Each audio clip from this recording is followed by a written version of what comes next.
Olá, bem-vindos novamente ao canal Alarte. O meu nome é Herménia Maroco e neste vídeo vou-vos falar sobre o que é necessário para iniciar a arte fluida.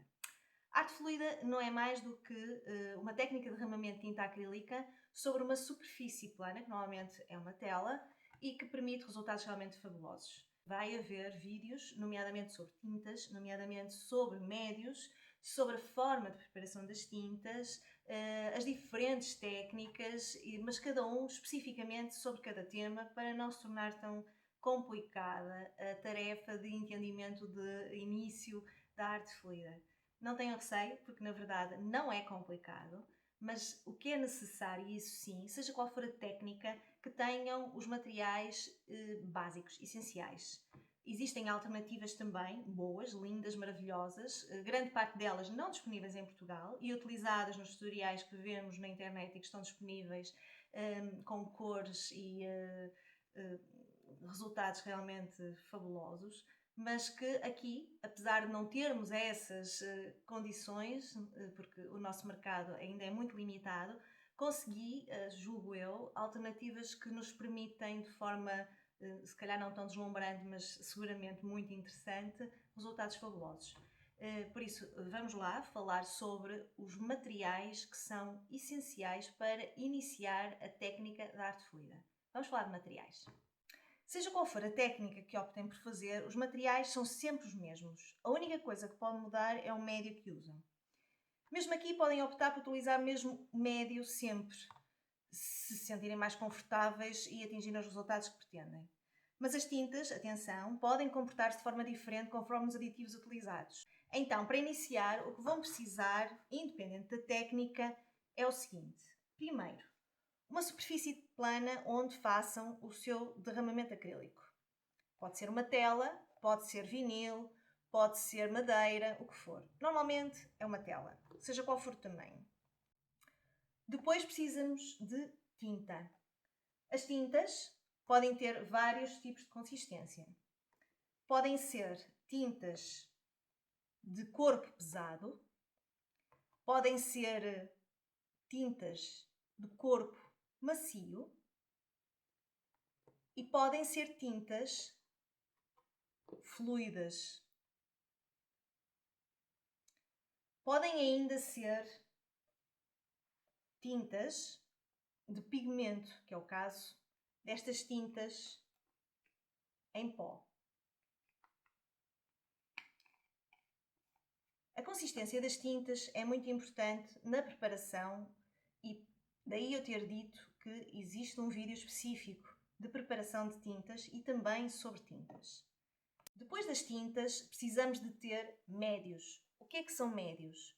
Médios são aditivos líquidos que são adicionados à tinta e que permitem alterar a consistência, e existe um vídeo específico sobre médios. Mas para já, entendam que esses médios podem ser de várias marcas e de vários tipos. Portanto, médios já pré-feitos, que podem ser Liquitex, alguns que eu vi utilizar em tutoriais estrangeiros da Golden, que é o GAC 800, e por curiosidade mandei vir, bastante caro, devo confessar, e difícil de conseguir através de canais da internet. Eu mandei vir não só por curiosidade, mas para ver comportamento entre os médios alternativos. Portanto, os médios pré-feitos. O aditivo mais comum é a água. Em muitas técnicas, nomeadamente a técnica do Dutch Pour, que é uma técnica utilizada e que vou também especificar em vídeos próprios, a tinta é apenas diluída com água. Portanto, é um meio utilizado. Para além dos médios já feitos e da água, podemos utilizar cola. Cola que terá que ser vinílica, de PVA. Aquelas que vejo utilizar também em canais específicos do YouTube são de outras marcas, que não existe cá em Portugal. Aquela que eu encontrei com características semelhantes foi esta da Giotto. Eu costumo usar no meio de vazamento, que pode ser uma garrafa ou outra coisa qualquer. Faço a mistura do médio e depois só tenho que adicionar à tinta. Outro médio também que é utilizado é o Floetrol. É económico, muito económico, nos países onde ele é comercializado. Cá em Portugal torna-se bastante dispendioso por causa da questão dos portes, naturalmente, não é? Caso contrário, provavelmente seria o que eu poderia utilizar com mais frequência. Como não temos disponível, eu consegui ver em alternativa em Portugal uma substância semelhante que é Celaqua da Dirup.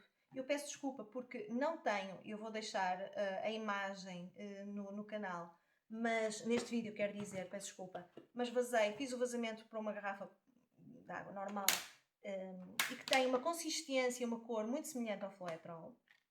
Provavelmente não é exatamente igual, mas é aquilo que eu encontrei com mais semelhanças, e alguns trabalhos que já efetuei, apesar dos resultados não serem excelentes, são aceitáveis e relativamente bons.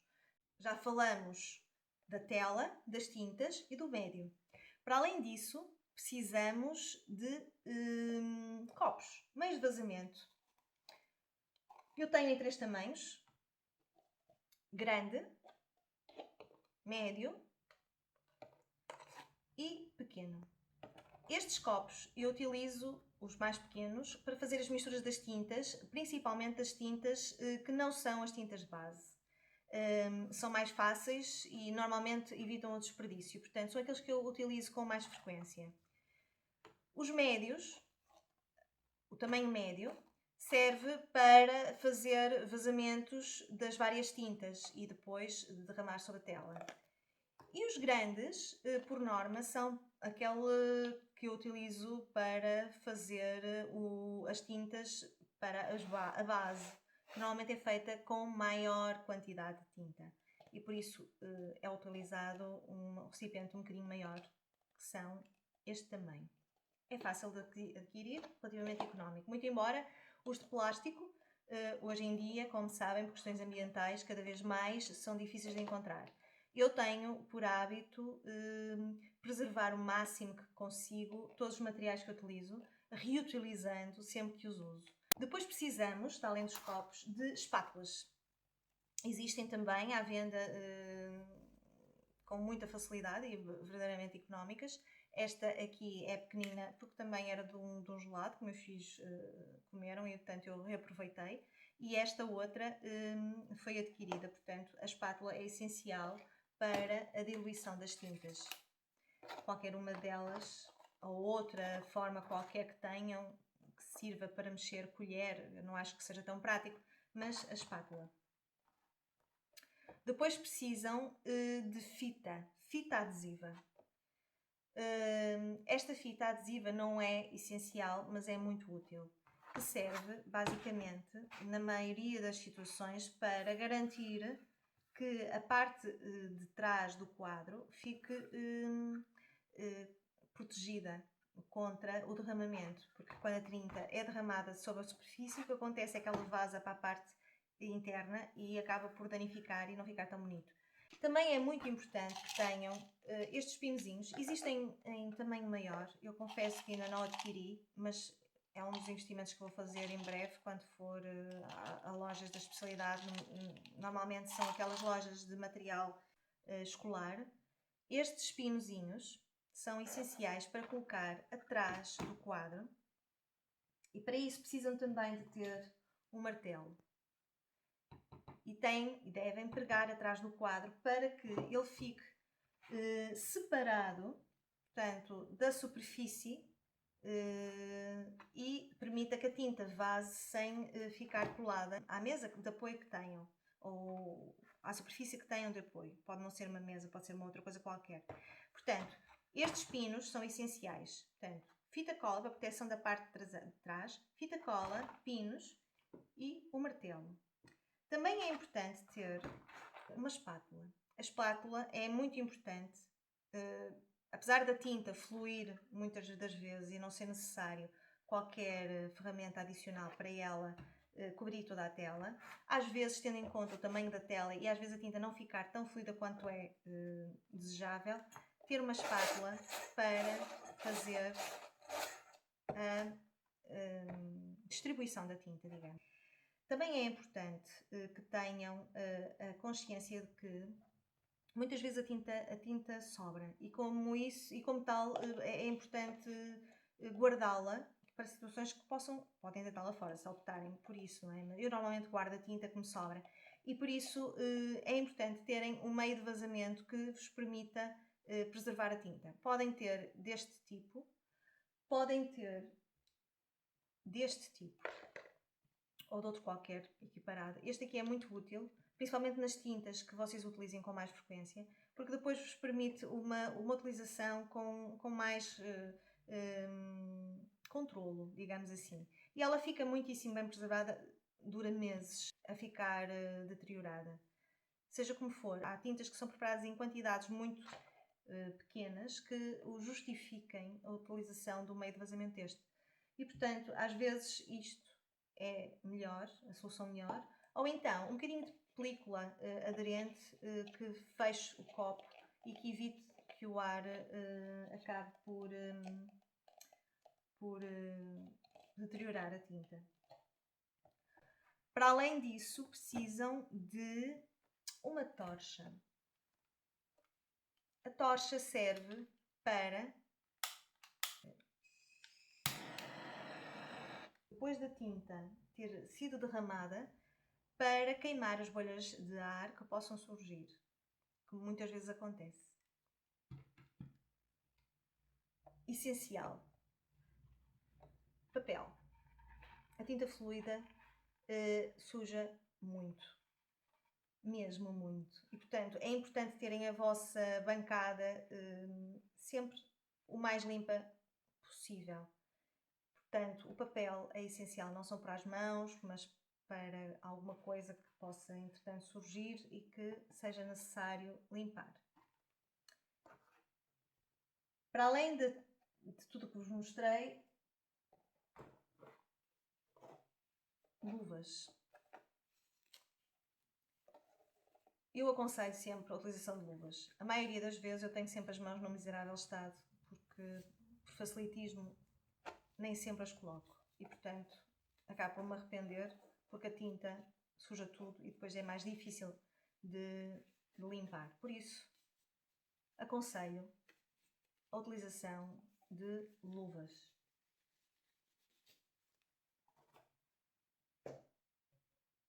Para a diluição, devem ter uma balança de cozinha.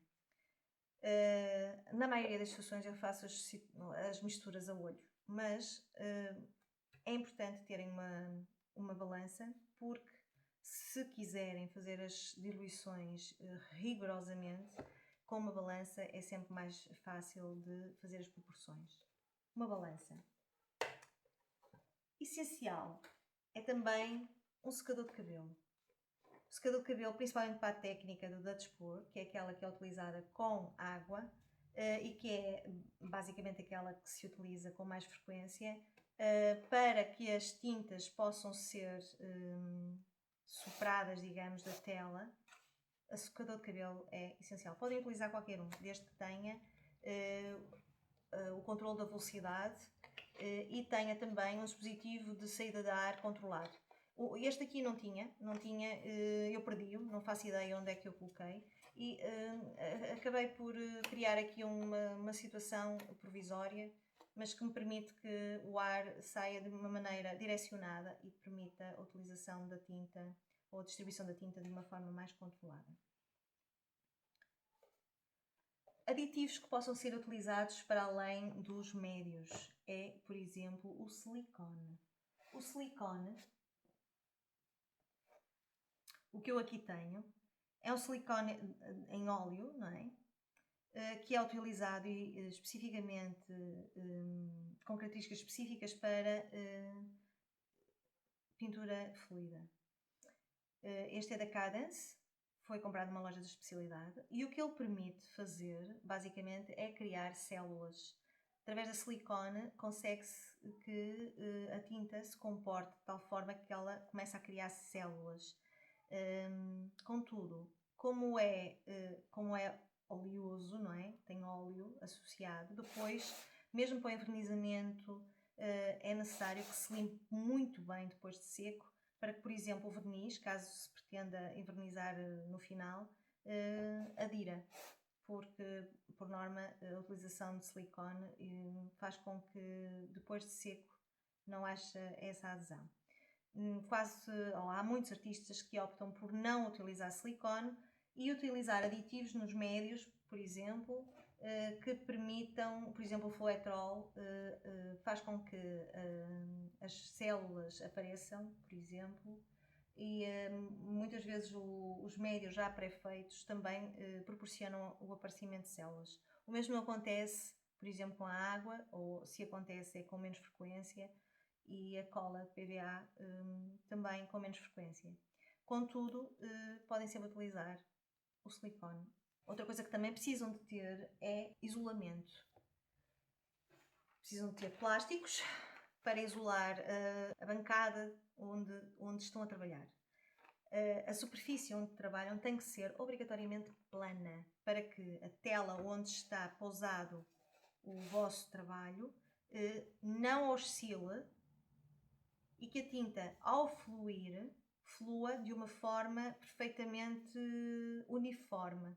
Porque se estiver basicamente desequilibrada, a tinta acaba por escorrer mais de um lado do que do outro e depois as formas não são, ou os resultados não são aqueles que se esperam ter. E portanto, os plásticos ou um isolamento é muito importante para que possam trabalhar e limpar depois de terminar o vosso trabalho. Não é obrigatório, mas eu verifiquei em vários tutoriais que vi a existência de um meio ou de um recipiente. Este aqui foi improvisado por mim.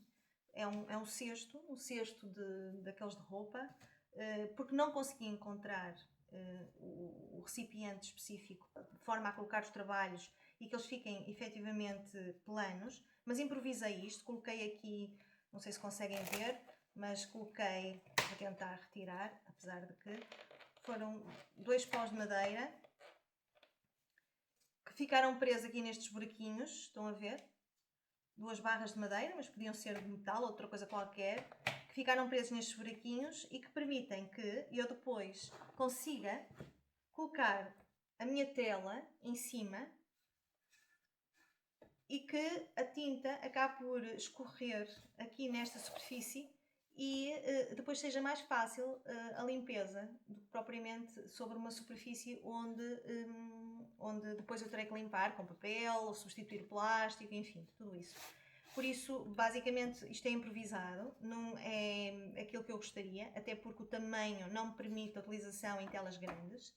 Mas, independente de utilizarem isto, eu aconselho sempre a colocarem os pernozinhos aqui atrás, porque depois de trabalharem, devem ter uma área onde o trabalho, depois de feito, deva secar, portanto, também é o plano, e depois querem colocar em algum sítio e depois, se não tiverem os pernozinhos, acaba por ficarem em contacto direto sobre a superfície.